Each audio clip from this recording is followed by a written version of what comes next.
What's the difference between a nice guy and a good man?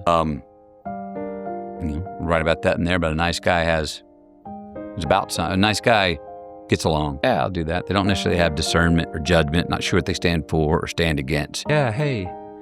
A good man has ideals that they stand for and they'll stand against, and when they're tested, a good man is not a nice guy. That's in the chapter of manning up. I was that time when I was doing the rom-coms, that's all I could do. I was feeling like my work was just me as a nice guy. And in life, I was not just a nice guy. I was feral with masculinity.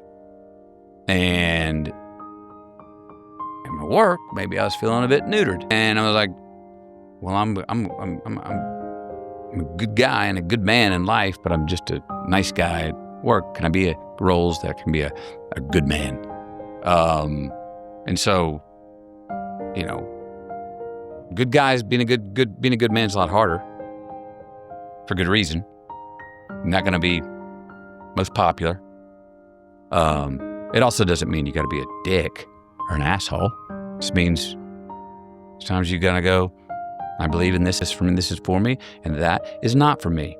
And because that is not for me, if you do trespass into my space upon me and my family, I will do my best to cause consequences. And I'm going to let you know that, because I'm not going to intrude on you.